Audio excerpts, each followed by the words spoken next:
on l'a dit, qui n'étaient pas écrits dans les textes de façon dogmatique comme des dogmes, mais qui traversaient la catéchèse, les homélies. Cet enseignement du mépris, finalement, il a laissé place à autre chose. Et en regardant cette question de la figure du Christ, justement, un juif, Jésus parmi les juifs de son temps, eh ben, on va pouvoir voir comment cet enseignement il a évolué. Jésus était un juif de son temps. De réaliser que... Est-ce que Jésus était juif ou chrétien? Si je vous pose la question.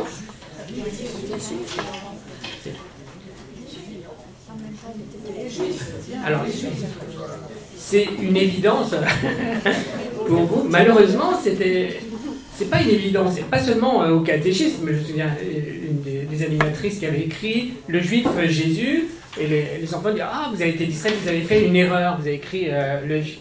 Alors Jésus, il est chrétien, il est baptisé même pour lui. C'était une découverte que Jésus est juif. Et quand je dis c'est pas seulement les enfants, on a les adultes au collège des Bernardins où je travaille, on a voulu faire une table ronde sur le livre de Daniel Boyarine, Le Christ juif. C'est le titre de son livre traduit. Mais alors quel titre allait-on donner? Le titre de la table ronde, c'était « Le Christ était-il juif ?» Ils ont choisi ce titre-là, comme si c'était une question, une découverte pour beaucoup de chrétiens. Et donc cette évidence, qui est une évidence pour vous, et je m'en réjouis, ne l'est malheureusement pas pour tout le monde. Et c'est ce qui avait frappé Jules Isaac, la grande figure tutélaire de ce dialogue judéo-chrétien. On a raconté un peu son histoire, Jules Isaac, pendant... donc inspecteur, vous connaissez un petit peu son histoire, vous? Inspecteur de l'instruction publique, très connu pour ses livres Les Malais Isaac. En fait, c'est lui surtout qui a fait tout le travail dans ceux qui ont nourri votre formation. Il y a sa biographie qui vient d'être éditée l'année dernière et qui fait revivre toute cette réflexion. Avec le titre du... Enfin, vous l'avez sur la table.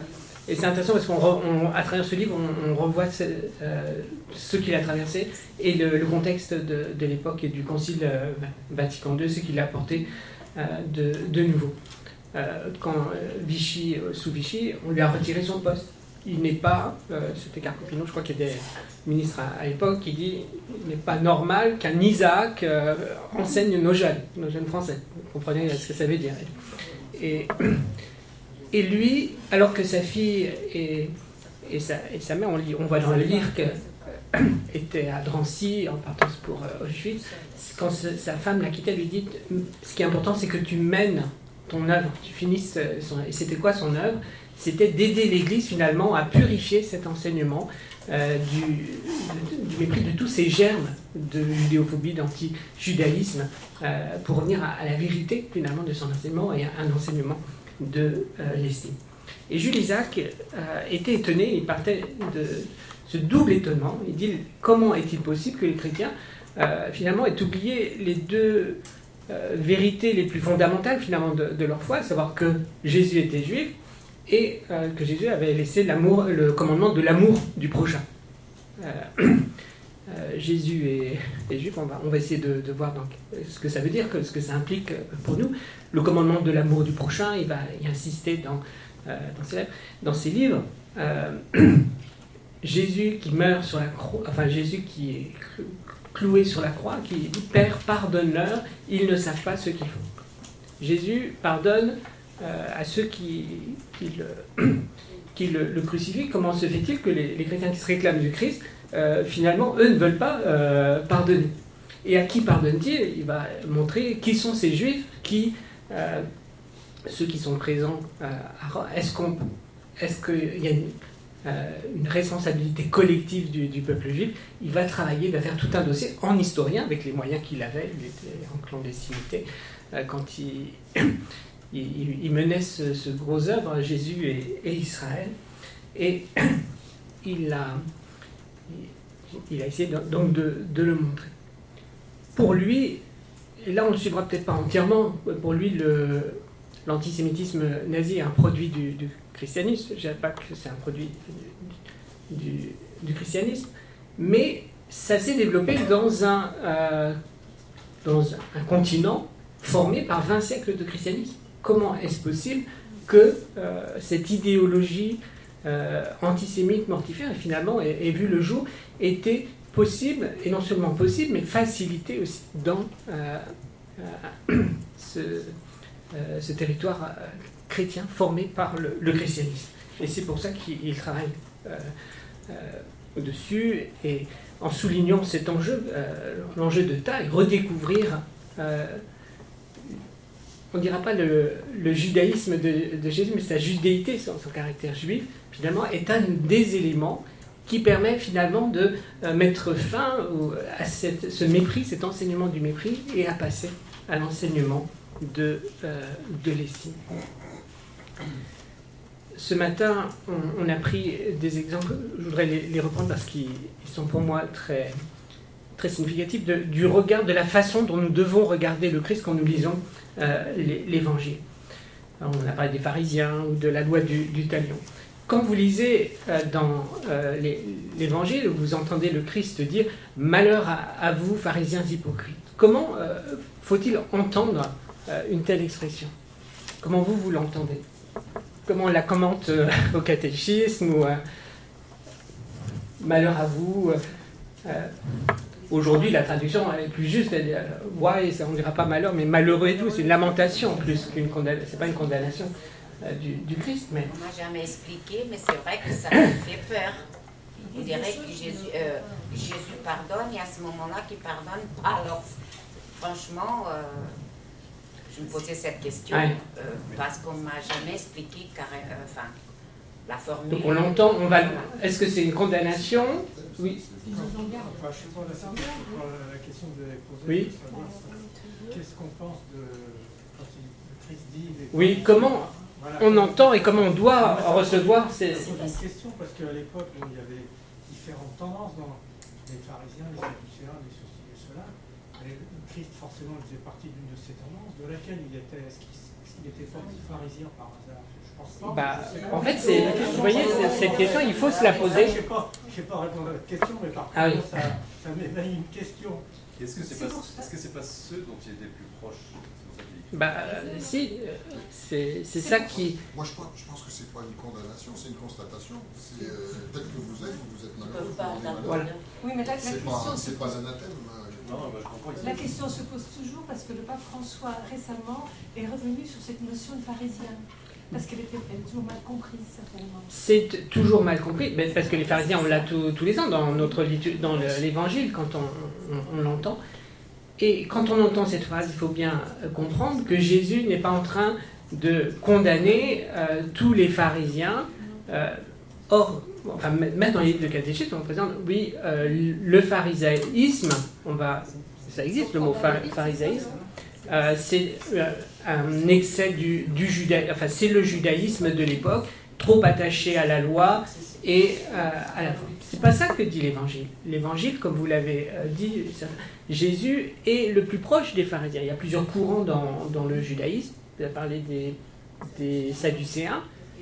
Les sadducéens qui étaient au nid du peuple, les autorités qui dirigeaient, les grandes familles qui s'occupaient du temple, les Esséniens qui eux avaient quitté, et puis les pharisiens. Donc quand Jésus s'adresse aux pharisiens, il s'adresse à ceux qui sont ses frères finalement. Il faut l'entendre comme un rabbi juif, un maître qui s'adresse à ses frères et qui leur reproche un dévoiement, mais à certains, à ceux qui sont dans cet excès. Et comme je vous le disais ce matin, c'est quelque chose comme ces mêmes accusations, tous, rappelez-vous que le sabbat est fait pour l'homme et pas l'homme pour le Shabbat, c'est dans le Talmud, etc. Toutes ces critiques, elles sont dans la tradition juive. Donc Jésus, quand il adresse cette phrase, c'est à l'intérieur même du peuple juif, à l'intérieur du judaïsme, et non pas comme le fondateur de la religion chrétienne qui juge le judaïsme. Nicodème est un pharisien, et comment il s'adresse à Jésus? Toi qui es un... ça va être comme un maître qui a quelque chose à enseigner et qu'on va voir. Et alors on va voir des textes peut-être qui montrent ce point de vue. Le deuxième... Juste oui. Une remarque un peu provocante, mais surtout nous, en tant que chrétiens, et particulièrement catholiques, on a raison de condamner l'hypocrisie des pharisiens, parce que ça n'existe pas du tout dans la catholicisme. Voilà. Voilà. Quand on lit l'Évangile, c'est pour regarder effectivement le péché des autres, mais soi-même on sait qu'on est du côté des saints, effectivement. L'autre point qui nous permet de voir Jésus dans le judaïsme, et ça on l'a évoqué un petit peu, c'est la loi du talion. On vous a dit œil pour œil, dent pour dent, et bien moi je vous dis, tu aimeras ton ennemi. Ce matin, on a très bien montré que ce n'était pas une opposition. Œil pour œil, dent pour dent. Je l'ai encore entendu il y a quelques semaines parler de cet esprit de vengeance qui était dans la loi ancienne, et puis la loi nouvelle qui est l'esprit d'amour qui va jusqu'à la mort de l'ennemi. Jésus ne dit pas ça. Est-ce que dans la Bible, on a un exemple de quelqu'un qui en aurait crevé un œil parce qu'il a crevé un œil? Il n'y a jamais. Mais c'est une image pour indiquer qu'il faut proportionner la peine au délit. Je crois même que ça vient déjà de la loi mésopotamienne. Et c'est-à-dire le principe d'une proportion, d'une juste proportion entre le dommage causé et... Non, mais il faut, mais ça, vous devez le dire autour de vous parce que... Dans le milieu de l'ancien Israël. Et donc, mais ça veut dire qu'il faut adapter les peines à la gravité. Il faut une proportion juste entre le préjudice causé et la peine exigée. C'est-à-dire pas comme la Mecque qui dit pour une égratignure je tue un enfant, mais ou comme quand j'étais à l'armée pour une dent toute la bouche, je le dis de façon polie. Mais pour une dent, quand un maître casse la dent de son esclave, il doit la franchir. On a ça dans la Bible. Donc le judaïsme l'a toujours compris. Dans un sens, il faut chercher la juste proportion. Donc dans le Talmud, vous êtes déjà dans la Mishnah, mais après ça a été développé dans les traités, Nézikin, les dommages. Quel est le juste dommage? Quelle est la juste somme qu'il faut donner pour chaque préjudice? Mais voyez, le judaïsme tel il est dans notre imaginaire, finalement, c'est une image fausse dont il faut nous défaire. Et c'est ça le travail de Jules Isaac, de nous faire passer de cet enseignement du mépris qui est spontanément, finalement, passé dans la catéchèse. Et ça a été le travail.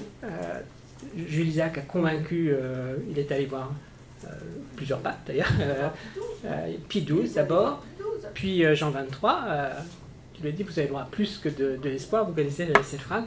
Il est allé avec un dossier précis en indiquant des choses qu'on a évoquées ce matin, et Jean XXIII a entendu, et la question a été abordée à Nostra Aetate, où on a essayé finalement de purifier notre enseignement. Oui, juste concernant aimer vos ennemis, je suis dans un groupe de lecture avec mon amie judéo-chrétienne, donc on discute de ça. Et on a une juive dans l'équipe qui nous a dit, mais regardez bien, il dit aimez vos ennemis et priez pour vos persécuteurs. C'est pas la même chose. C'est-à-dire, l'ennemi c'est celui qu'on nous ne n'aimons pas. Et le persécuteur, par contre, elle ne dit pas d'aimer son persécuteur dans l'évangile. Il est marqué prier pour le persécuteur. Et c'est vrai que moi, en tant que chrétien, je ne l'avais pas lu comme ça jusqu'à maintenant. Je confondais un petit peu les deux. Et il y a une différence entre les deux. Parce qu'un persécuteur, vous priez pour qu'il soit sauvé. C'est la seule chose qui lui reste à faire, c'est d'être sauvé, parce que nous, on ne peut plus rien faire pour lui. D'accord? Et en fait, on prie pour quand même qu'il soit sauvé, mais ça ne veut pas dire qu'on l'aime et qu'on aime être persécuté. On nous demande de l'aimer, mais pas avec des sentiments. C'est pas quelque chose qui vient de nous, de notre cœur, mais comme un commandement. Et c'est présenté vraiment comme le commandement, on l'a dit, Jésus ne reproche pas aux pharisiens, par exemple, d'en faire trop. Il leur reproche de ne pas aller assez loin. Il va à la racine même du mal. Oui, au niveau de la compensation dont on parlait à l'instant dans la loi du talion, la compensation, elle est uniquement financière. Comme tu disais, Thierry, quelqu'un qui crève un œil, on ne lui crève pas un œil. C'est vraiment comment je peux dédommager la personne qui d'un seul coup perd une capacité de travail de nourrir sa famille. Et ouais, financier, c'est toute la tradition juive le dit. Donc Jésus apparaît vraiment comme celui qui va pas faire l'économie de la loi de l'ancêtre, mais qui va la prendre dans sa totalité et la pousser à son extrême. Donc, je voudrais vous donner quelques... Oui. Dans l'histoire d'aimer l'ennemi, je crois me souvenir que le Targum rajoute un adverbe du genre intensément, enfin de toutes vos forces. C'est-à-dire que là aussi, ça va plus loin que simplement ne pas haïr l'ennemi. L'aimer, c'est déjà difficile, mais on rajoute, pour que les choses soient bien claires, qu'il faut que ce soit un amour intense. Oui. Enfin, j'ai pris cet exemple, mais enfin, on aurait pu prendre beaucoup d'autres exemples. Pour la redécouverte de la judéité de Jésus, c'est quelque chose finalement qui est assez récent. Vous savez, peut-être que les Juifs nous ont aidés à redécouvrir eux-mêmes, parce que pendant longtemps, les Juifs, Jésus, c'est un sujet tabou qu'on n'abordait pas. On ne prononce même pas son nom chez Yeshua, on ne va pas dire le mot qui veut dire le salut ou le sauveur. Certains vont dire Yeshua parce que ça peut être l'abréviation d'une malédiction, mais on ne va pas en parler. Et puis, petit à petit, les Juifs se sont mis à s'intéresser, alors des Juifs laïcs ou des exégètes, des scientifiques, se sont mis à s'intéresser à Jésus pour nous faire comprendre qu'il était l'un des leurs. Le premier,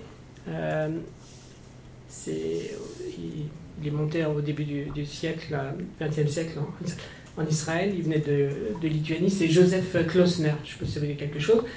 C'est intéressant de voir comment les Juifs regardent, les Juifs d'aujourd'hui, regardent Jésus. Et lui, c'était un spécialiste, un historien. C'est le grand-oncle d'Amos Oz, qui est mort récemment, et qui en parle dans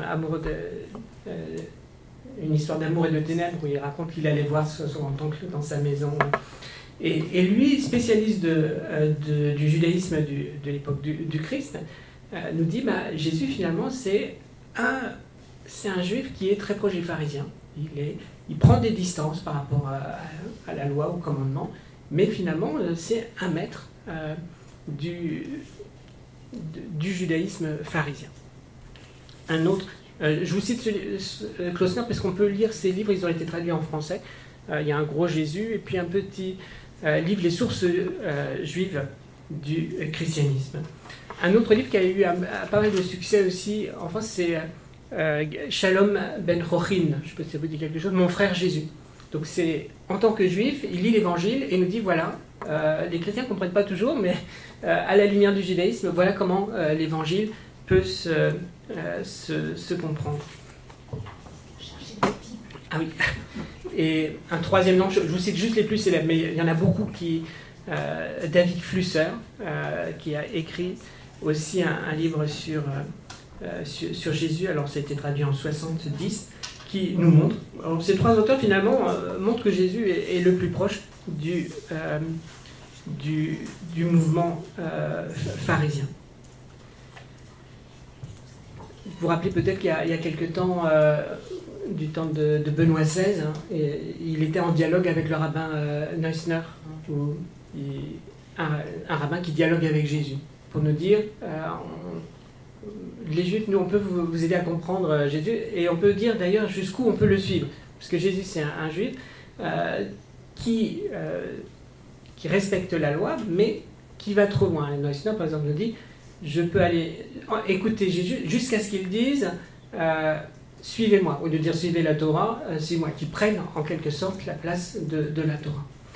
Et j'en viens au côté chrétien, donc les chrétiens qui ont redécouvert cette judéité de Jésus, qui la mettent en valeur. Alors je citais Boyarine, qui est tout à fait actuel. Ici, il faut que vous connaissiez aussi Michel Remaud, c'est un nom qui vous dit quelque chose peut-être ? R-E-M-A-U-D, qui, le père Michel Remaud, qui a vécu en Israël et qui est en France depuis quelques années, et qui a lu l'Évangile et qui nous l'explique à la lumière du judaïsme de l'époque, à la lumière de la tradition juive. Évangile et tradition rabbinique. Le livre vient d'être réédité et augmenté chez Lessius, Évangile et tradition rabbinique de Michel Remeau. Et on découvre que des pages d'évangile finalement qui pouvaient ou des passages qui pouvaient nous paraître un peu obscurs, eh bien c'est clair une fois qu'on les met en relation avec l'exégèse juive. C'est le rabbin Rivon Krejcik qui disait Jésus, qui était finalement la pierre d'achoppement entre juifs et chrétiens, peut maintenant être l'élément qui nous rapproche, parce que les juifs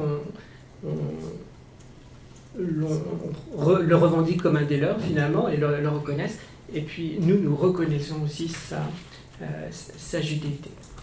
Alors j'avais prévu un petit dossier de texte où on essaie de voir ce que ça implique sur le plan théologique et en repartant des revendications, parce que je vous le distribue, je peux le faire passer entre vous. Jules Isaac, qui veut que les chrétiens redécouvrent, alors beaucoup de choses, là c'est un peu, je vous ai dit des choses un peu dans le désordre brouillon parce que je veux aller un peu vite, mais ils disent il faut redécouvrir que Jésus est juif, pas seulement Jésus, mais Marie, les apôtres, toute la première église. Il faut redécouvrir que ceux qu'on présente comme les ennemis de Jésus, finalement c'est une petite catégorie du peuple présent, parce que c'est celui qui est à Jérusalem. La plupart des gens de Jérusalem même n'avaient pas entendu parler de Jésus, la plupart vivaient en dehors d'Israël. Alors là je vous donne les 10 points de Silisberg. Vous en avez assez, des textes? Je ne sais pas si vous pouvez faire passer.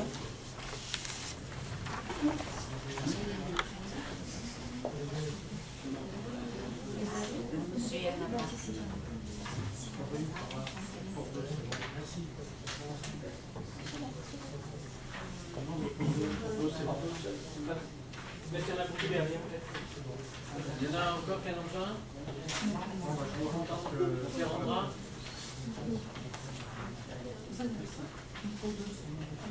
Yes.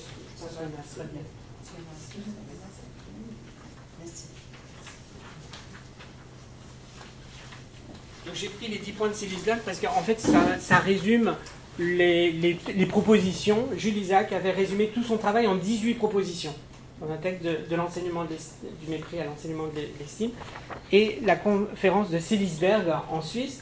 Donc dans le contexte, on a rappelé le pogrom de Kielce en 1946, des Juifs qui en Pologne, un pogrom, et c'est pas un événement isolé seulement, là il y a un événement, mais des Juifs qui revenaient des camps, qui se sont fait tuer, retrouver leur maison.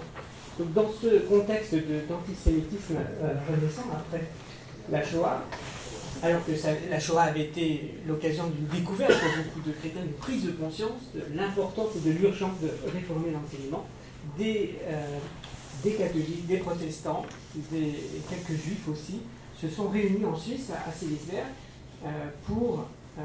alors là, on a juste les 10 points, ce qui va résumer, mais il y a tout un dossier qui va sortir de cette conférence, et je pense que ça résume ce que doit intégrer un enseignement chrétien juste pour honorer la judéité de Jésus. Alors peut-être que chacun peut lire, je ne sais pas si vous avez besoin du micro, on peut lire à toi les articles, il y en a 10, et voir ceux qui sont vraiment intégrés, ceux qui posent problème. Qui veut commencer? Rappelez que c'est le même Dieu vivant qui nous parle à tous dans l'Ancien comme dans le Nouveau Testament. C'est évident. C'est le même Dieu. Comment on appelle l'hérésie qui nous dit c'est pas le même Dieu dans l'Ancien Testament et le Nouveau Testament? C'est le marcionisme. Marcion nous parle de ce Dieu de colère de l'Ancien Testament et du Dieu d'amour que nous révèle Jésus. Est-ce que le marcionisme a disparu? Pas du tout, pas du tout. Écoutez les homélies, pas encore pour dire du mal, les homélies. Le marcionisme est condamné dès l'origine, donc dès le IIe siècle, dès qu'il a été condamné par l'Église, mais en fait il ne cesse de ramper jusqu'à... Il y a un néo-marcionisme aujourd'hui qui est souvent dénoncé. Deuxième point. Rappelez que Jésus est né d'une vierge juive, de la race de David et du peuple d'Israël, et que son amour éternel et son pardon embrasent son propre peuple et le monde entier. Le pardon, donc oui, c'était important à noter. La suite. Rappelez que les premiers disciples, les apôtres et les premiers martyrs étaient juifs. Toutes ces premières églises, vous vous rappelez peut-être dans l'Évangile, quand Jésus est, après la résurrection, les apôtres continuent à les prier au temple. C'est les lectures actuelles des apôtres. C'est ce qu'on lit en ce moment, hein. On relit tous ces premiers temps d'église et les difficultés qu'elles rencontrent. Rappelez que le précepte fondamental du christianisme, celui de l'amour de Dieu et du prochain, promulgué déjà dans l'Ancien Testament et confirmé par Jésus, oblige chrétiens et juifs dans toutes les relations humaines, sans aucune exception.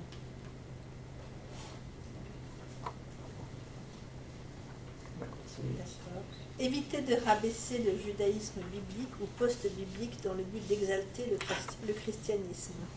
Alors ça, on peut dire aussi, c'est constant. On entend tous les jours.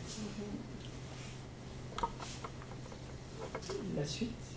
Évitez d'user du mot juif au sens exclusif de ennemi de Jésus ou de la locution ennemi de Jésus pour désigner le peuple juif tout entier.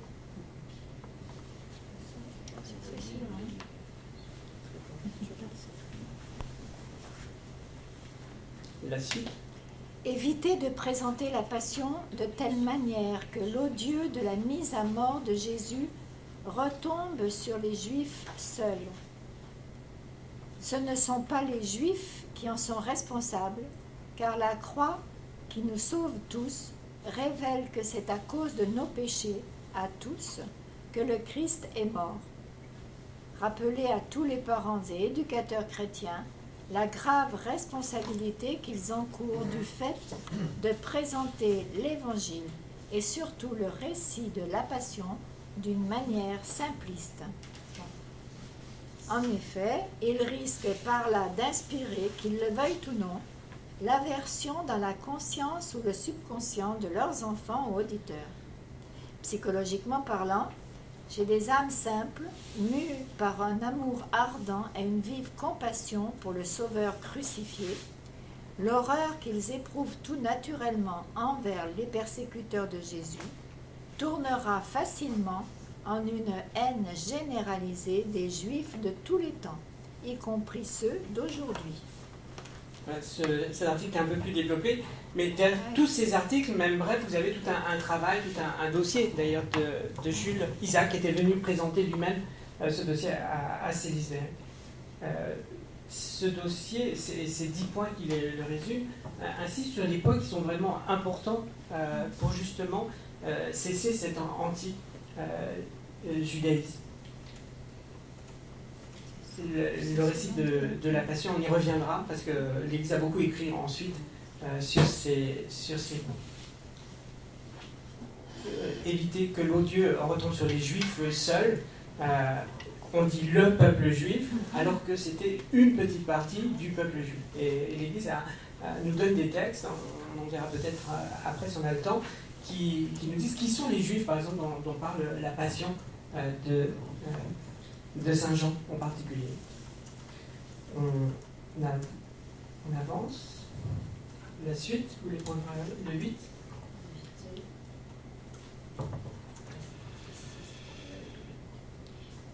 Éviter de rapporter les malédictions scripturaires et le cri d'une foule excitée que le sang retombait sur nous et sur nos enfants, sans rappeler que ce cri ne saurait prévaloir contre la prière infiniment plus puissante de Jésus.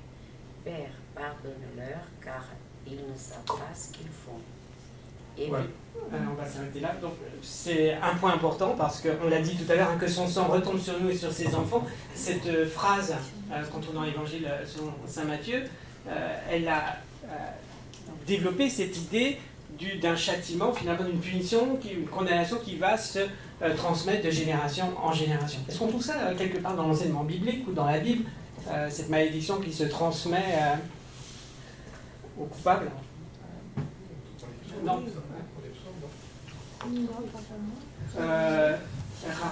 On parle du Dieu miséricordieux qui transmet la bénédiction à 1000 générations.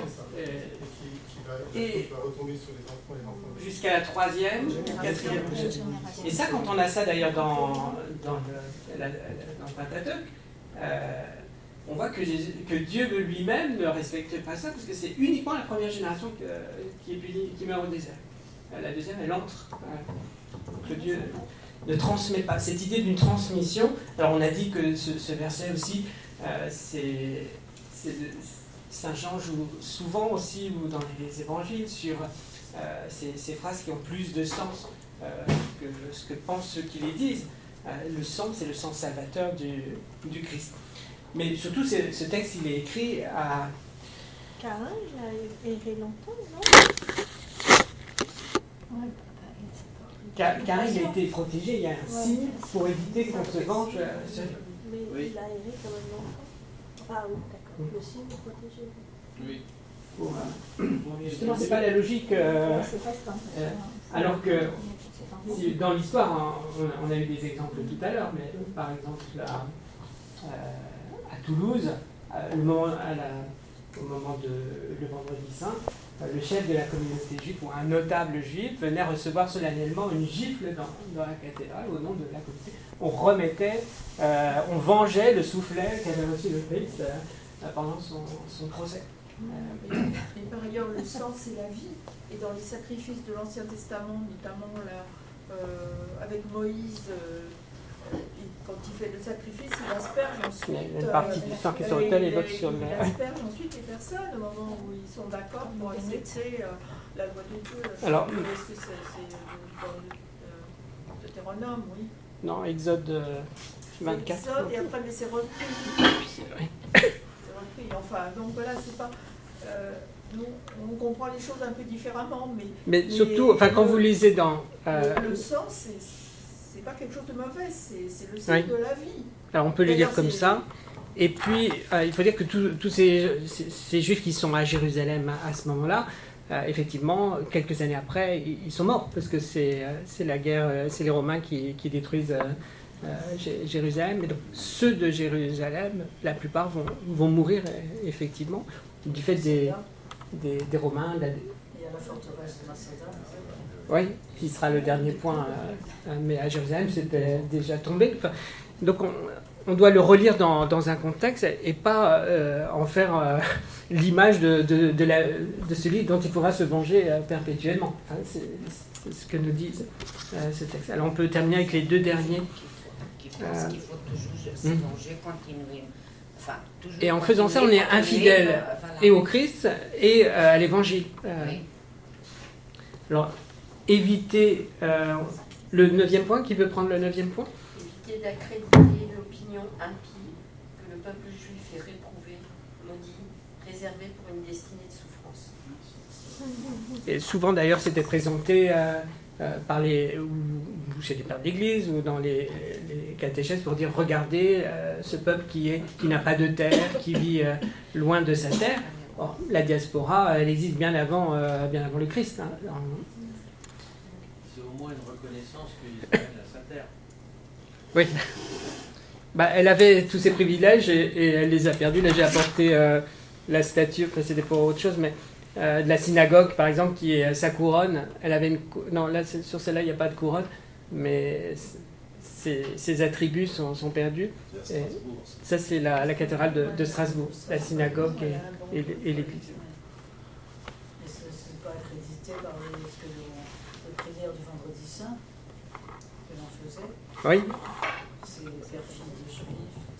Et ça, c'est un travail qui a été demandé, c'était déjà demandé au XXe siècle, avant le Concile. Et ça a été corrigé avant le Concile en partie. Mais parce que c'était important. Donc vous avez peut-être compris quand on vous parlait de la grande prière du vendredi saint, où on prie pour tout le monde, et on dit agenouillez-vous après chaque prière, mais pas pour les juifs. Là, on ne dit pas, les lois affectantes, on ne s'agenouille pas pour les juifs. Donc, et ça, je crois que ça avait été corrigé avant déjà le Concile Vatican. Et puis, le dernier point, éviter de parler des juifs comme s'ils n'avaient pas été les premiers à être de l'Église. Si nous sommes chrétiens aujourd'hui, c'est parce que des juifs ont reconnu en Jésus le Messie d'Israël. Donc il faudrait être reconnaissant plutôt que... alors qu'on voit souvent les choses du regard extérieur. Comment on peut dire ça sur la beaucoup de Non, on l'a oublié, mais il faut raviver cette mémoire. Comment est-ce qu'on peut dire qu'ils ont reconnu le Messie alors que... Tous ceux qui sont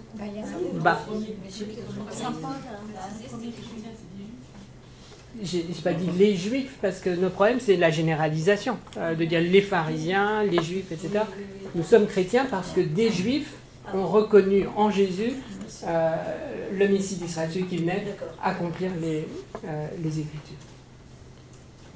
Jésus est venu accomplir. Alors, qu'est-ce que ça veut dire, cet accomplissement sur lequel on nous demande il accomplit les promesses. D'ailleurs, Saint Paul, il va voir la communauté juive. Saint Paul commence toujours par la communauté juive, et après, souvent on l'accueille bien d'abord, et puis il y en a qui fomentent une résistance, et il se tourne après vers les païens.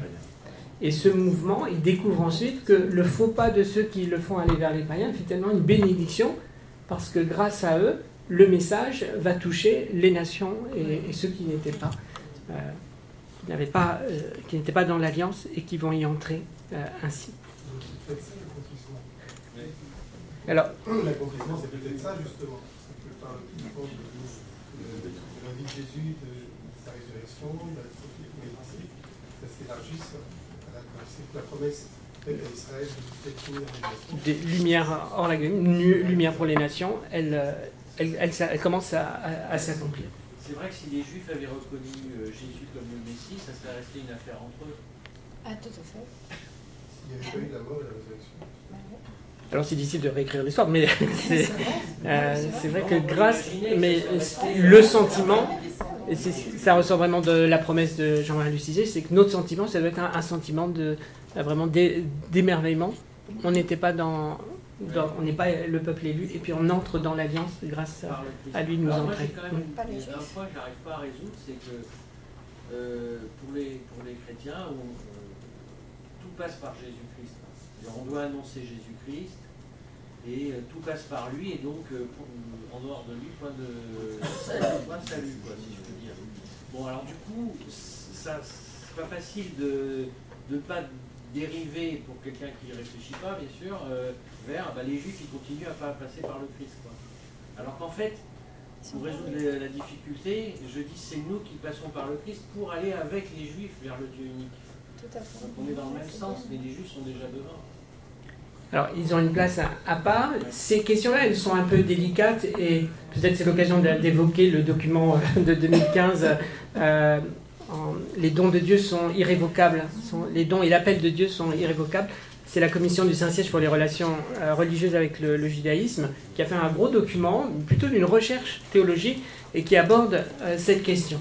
Alors, elle nous rappelle que pour nous chrétiens, je ne sais pas si tout le monde est chrétien, mais enfin, pour les catholiques, on ne peut pas dire qu'il y ait deux voies de salut. Il y a une voie de salut, c'est le Christ. Mais en même temps, on affirme que les dons de Dieu sont irrévocables, que Dieu, ce qu'il a donné, il ne va pas le reprendre. Alors, comment concilier les deux? C'est ça qui est difficile à trouver. Alors, dans ce document-là, on dira par exemple que Jésus est la Torah vivante. C'est l'expression, c'est des catholiques qui écrivent ça, la Torah vivante. Les Juifs, eux, ont leur Torah. Alors, on pourrait dire, alors il y a la Torah pour les Juifs et la Torah vivante pour les... Non, le document ne dit pas, il dit le contraire, mais il nous dit qu'il y a quand même deux lieux de la présence divine, ou de manifestation de la présence divine, à la fois le Christ, Torah vivante, la parole de Dieu, le Verbe, et puis pour la Torah, des Juifs. Mais le Christ est l'unique sauveur. Comment concilier, ça me permet de parler de ce document parce qu'il est intéressant, comment concilier le fait que c'est le Christ qui sauve, le sauveur universel, et pas seulement... avec le fait que les Juifs ne reconnaissent pas pour le Messie. Un premier élément peut-être à signaler, c'est ce que disait tout à l'heure le frère Louis-Marie, Juifs et chrétiens, nous sommes exactement dans la même attitude d'attente messianique. Les Juifs attendent le Messie, et nous attendons aussi sa venue. Dans la liturgie, on ne dit pas son retour, on dit sa venue. Nous attendons sa venue dans la gloire. Simplement, on a un visage ou un nom pour le dire. Mais le document nous dit, parce qu'on pourrait se dire, si c'est le Jésus qui sauve tout le monde, donc il faut annoncer Jésus aux Juifs. Est-ce que c'est ce que dit le document ? Il dit qu'il n'y a pas de mission spécifique à l'égard des Juifs. L'homme ne doit pas se prendre pour Dieu. Il y a, dans le cas du peuple juif, du mystère d'Israël, c'est Dieu lui-même qui interviendra et l'homme ne doit pas essayer de prendre sa place. Il n'y a pas de mission spécifique conduite. Alors, on se dit, on est chrétien. Est-ce qu'on doit renier ou cacher le fait qu'on soit chrétien quand on est en dialogue avec des Juifs ? Non. Simplement, avec modestie, avec humilité, on peut témoigner de notre joie d'être chrétien, mais on ne cherchera pas à faire du prosélytisme à l'égard des Juifs. Les autres on peut, mais pas les Juifs. On ne peut pas être prosélyte pour les Juifs. Alors, normalement, oui. Pourquoi ? Alors, parce qu'il y a ce statut à part.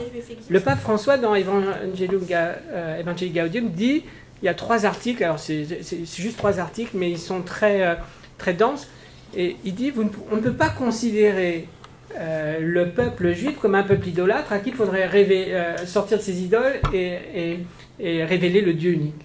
Parce que c'est de lui qu'on tient cette connaissance du Dieu unique. On a ce lien particulier. Une des clés, à mon avis, elle se trouve dans le texte de Romains, dans l'épître aux Romains que je vous citais, les chapitres 9 à 11.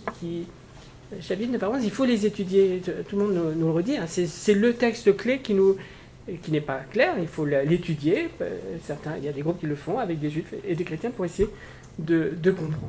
Tout Israël sera sauvé, dit saint Paul. Tout Israël sera sauvé. Et il parle du zèle de ses frères, mais qui n'est pas toujours bien orienté. Quand Israël rentrera dans ce salut de Dieu, ce sera comme une résurrection d'entre les morts, comme la vie d'entre les morts. Mais comment cela se fera-t-il ? Pas par la mission des disciples du Christ auprès d'eux. Donc effectivement, on a à l'égard des Juifs une attitude différente. Il n'y a pas de mission. C'est important de le rappeler à nos frères juifs parce que c'est quand on dit ça qu'ils ont confiance, qu'ils acceptent d'entrer en dialogue. Parce que dans l'histoire, le dialogue a souvent été une stratégie finalement pour essayer de les convertir. Mais aujourd'hui, on leur dit, s'ils découvrent le Christ, on est heureux, mais il y a un mystère de Dieu qui les concerne.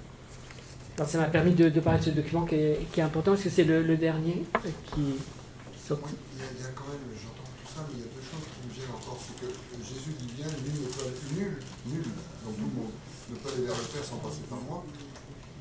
Et puis les apôtres disent, mais dans les maisons où on ne vous accueillera pas, partez, secouez la poussière de vos chaussures.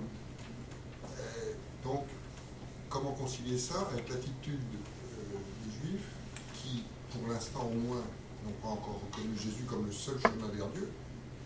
J'allais dire, ils disent qu'ils ont un autre accès à Dieu, mais Jésus, qui est quand même la vérité et la vie, il dit nul ne peut aller vers le Père sans passer par moi. Et puis donc, s'ils accueillent pas Jésus, est-ce que, enfin, je veux dire, c'est pas compatible avec le fait de secouer la poussière de ses chaussures et de s'en aller, quoi. La poussière des choses, c'est un rappel que l'homme est libre. La foi, c'est une grâce. On ne doit pas imposer la foi. On ne va pas baptiser de force. L'Église l'a rappelé depuis le début. Et ça a l'air de dire, laissez tomber, s'ils ne veulent pas l'entendre.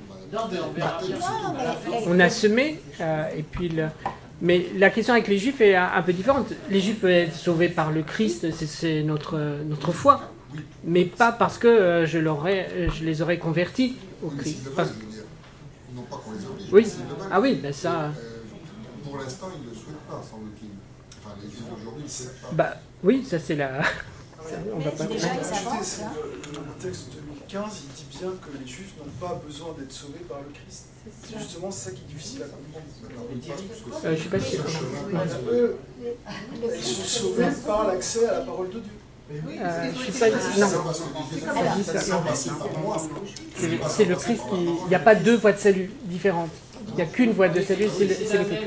Simplement, comment le Christ va se révéler à son peuple, ça, c'est le mystère de Dieu. C'est la Torah pour les Juifs et la Torah vivante pour les chrétiens.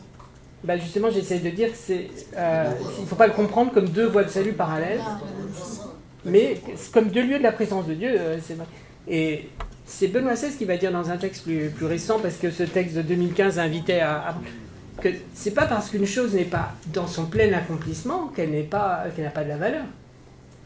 L'histoire avance. Il y a quelque chose. Ils avancent vers nous, enfin. Non, vers Dieu, vers le Christ ou la réalisation du plan. Mais je crois qu'on a un théologien éminent qui peut peut-être intervenir. Non, c'est la question fondamentale. Il n'y a qu'une seule voie de salut, Jésus-Christ, mort et ressuscité. Il est la porte par laquelle passeront tout être humain, Abraham, Isaac, Bouddha, Mahomet. Même si Dieu s'est révélé. Après, on s'est accepte. révélé. On accepte. Il faut déjà que les chrétiens soient bons chrétiens. Alors, vous avez une autre réponse aussi chez Benoît XVI, qui nous dit pourquoi il n'y a pas de mission à conduire auprès des Juifs. Benoît XVI le dit spécifiquement dans son volume Jésus de Nazareth, le deuxième. Il dit ce temps dont nous parle saint Paul, à la fin, il y a cette réconciliation générale, on ne sait pas comment elle se fera, nous n'y sommes pas, on est loin d'avoir converti le monde. Jésus a envoyé, de toutes les nations, fait des disciples, il a envoyé ses disciples vers les nations, mais l'évangélisation, elle n'est pas faite, le monde, il n'est pas encore évangélisé. Donc nous sommes dans le temps des nations. Et il cite ce texte de Bernard de Clairvaux qui reproche au pape Eugène « Ah, mais tu ne fais rien pour évangéliser le monde, regarde les juifs, regarde les musulmans, etc. » Il dit « Mais pour les juifs, je ne peux rien dire, parce qu'il faut d'abord convertir le monde. » Et il fait la différence nettement au Moyen-Âge. On est dans le temps des nations, des païens. Humainement, je ne vois pas pourquoi, parce que les juifs, ils n'ont pas su reconnaître dans les prophètes, et puis ils ne sont pas su reconnaître le Christ, mais si nous on l'a reconnu, pourquoi on ne dirait pas à son voisin, mais t'as rien compris au bouquin que tu viens de lire, moi je te dis que c'est ça. Parce qu'on a une histoire différente avec... Je ne crois pas, mais je ne vois pas pourquoi on s'interdirait. Vous ne devez pas vous interdire de vivre votre foi et vous pouvez la dire. Pas forcément un prosélytisme, mais au moins de lui expliquer ou d'avoir une explication franche et directe pour essayer de le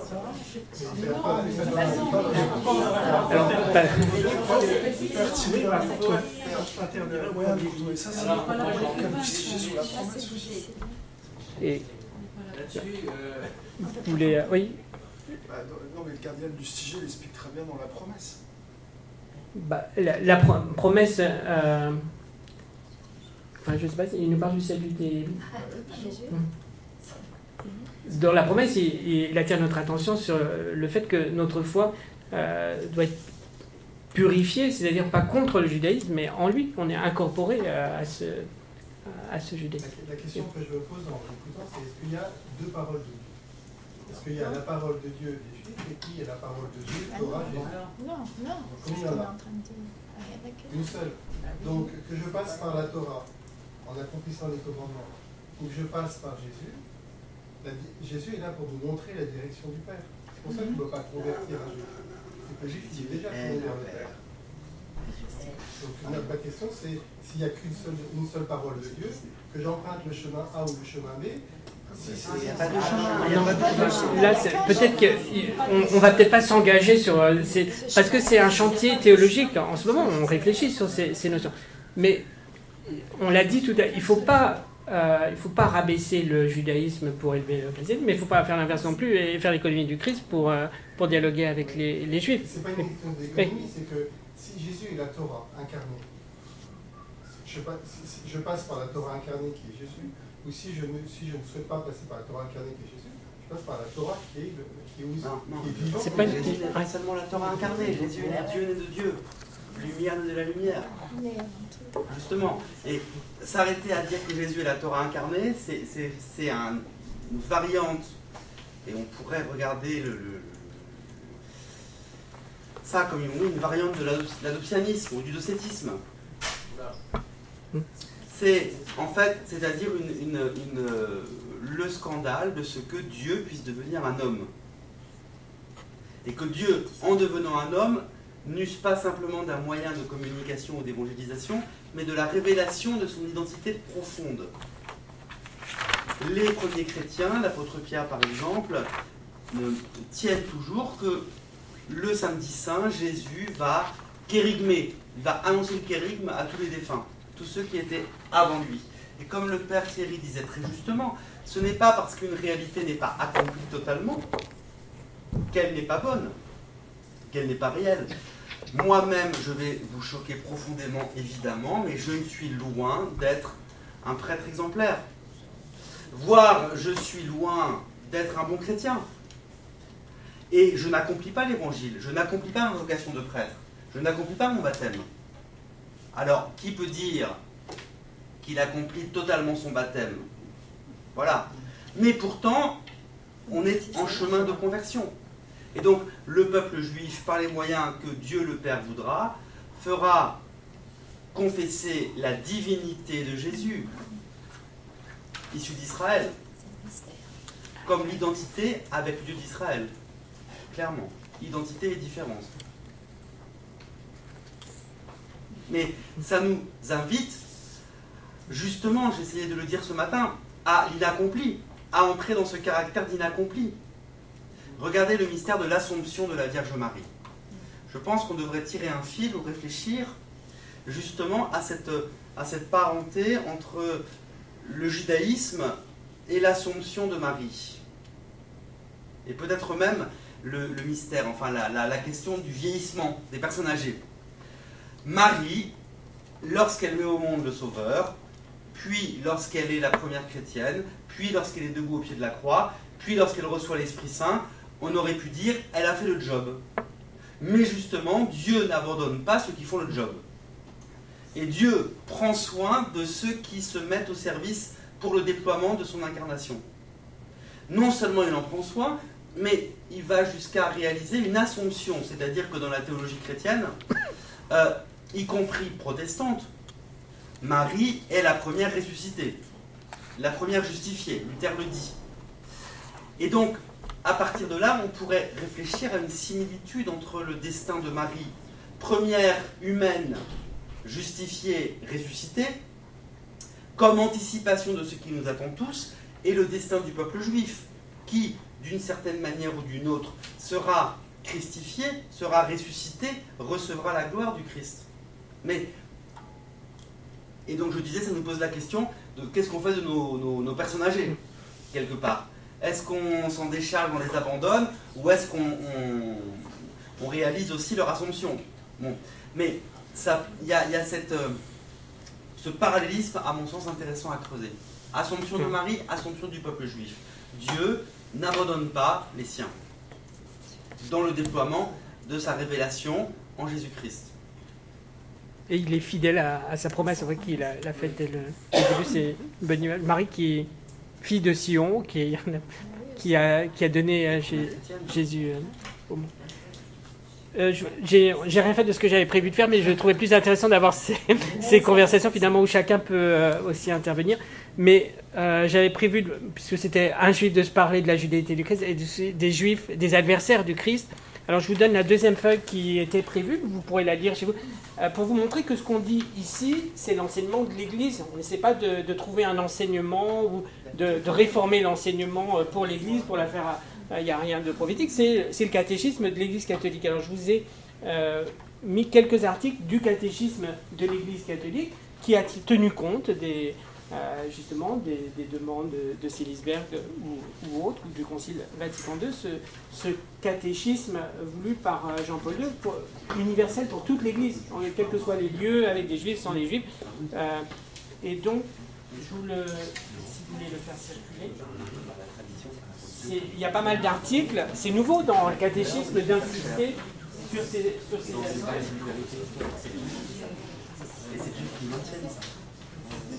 Qui maintiennent la qualité de l'information. Je crois qu'on arrive au bout. On peut lire juste pour parler justement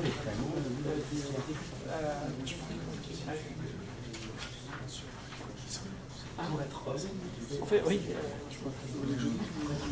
Là, je vais juste lire peut-être. Enfin, c'est pour honorer ce que vous m'avez demandé.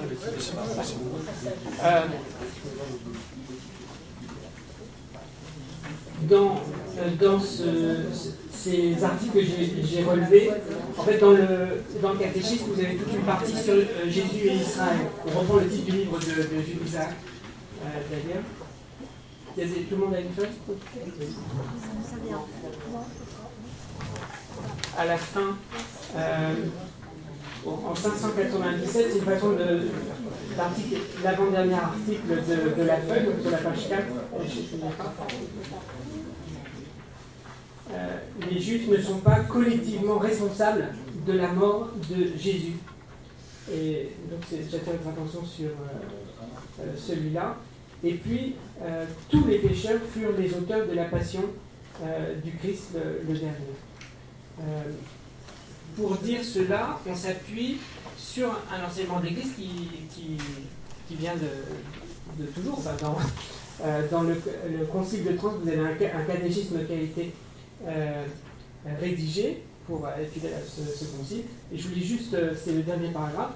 Nous devons regarder comme coupables de cette horrible faute, c'est le Concile de Trente, ceux qui continuent à retomber dans leurs péchés. Puisque ce sont nos crimes qui ont fait subir à notre Seigneur Jésus-Christ le supplice de la croix, à coup sûr, ceux qui se plongent dans les désordres et dans le mal crucifient de nouveau dans leur cœur, autant qu'il est en eux, le Fils de Dieu par leurs péchés et le couvrent de confusion. Il faut reconnaître que notre crime à nous dans ce cas est plus grand que celui des Juifs. Car eux, au témoignage de l'apôtre, s'ils avaient connu le roi de gloire, ils ne l'auraient jamais crucifié.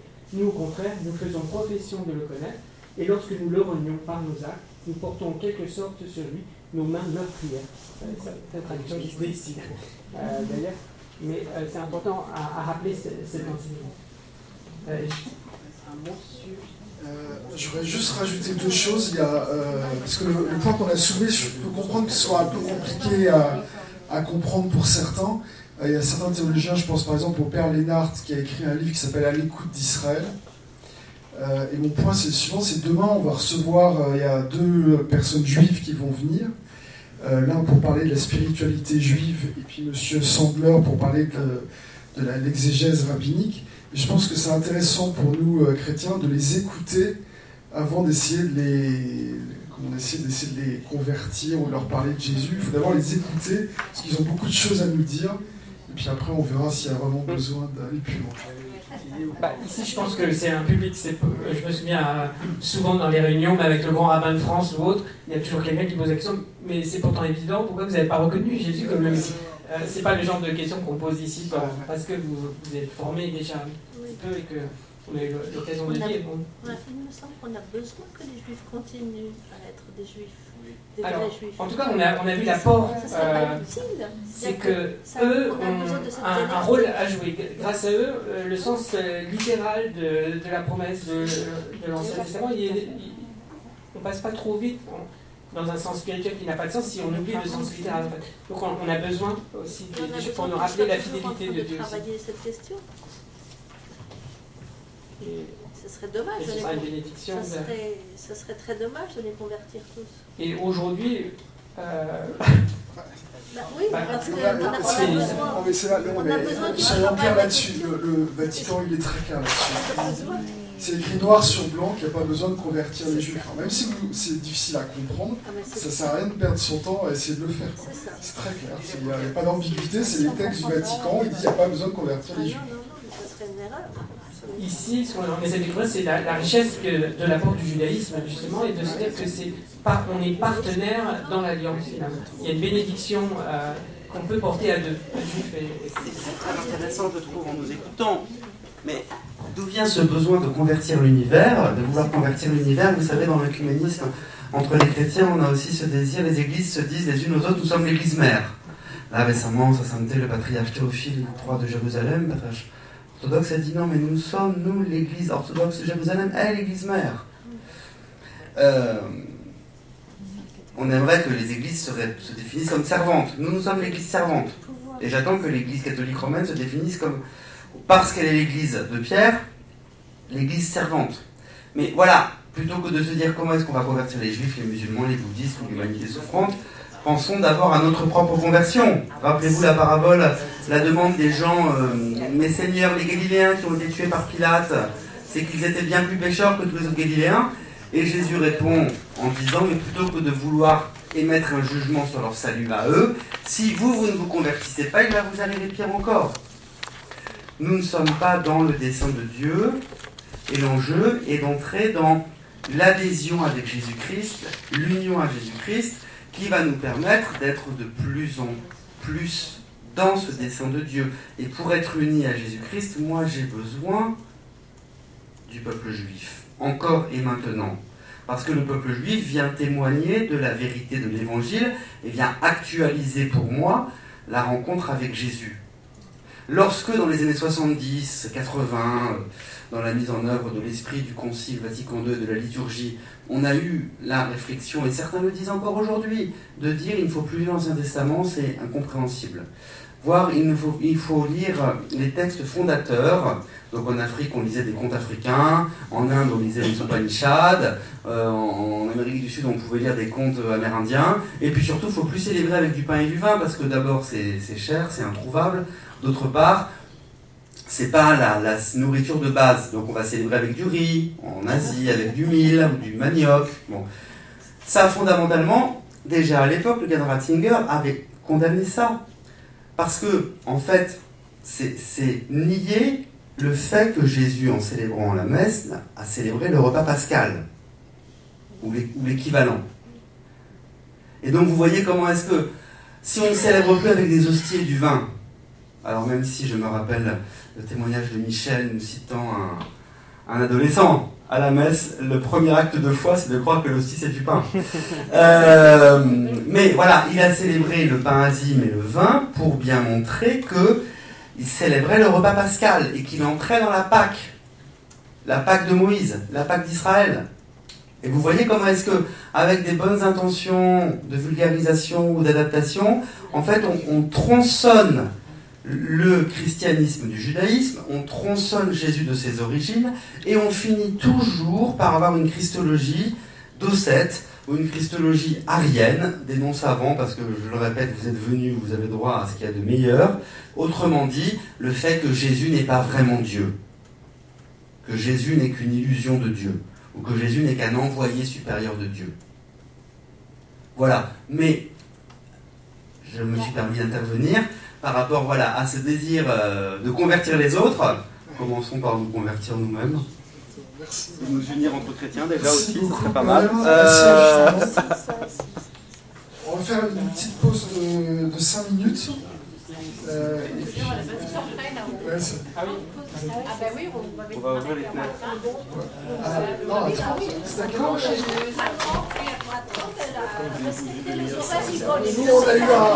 Nous, on a eu un débat passionné, donc on a été obligé de dépasser. On va s'arrêter 5 minutes. Nous, on a été obligé d'arrêter le débat passionné parce que... Oui. Parce que on m'a fait signe. Ah oui, c'est bête.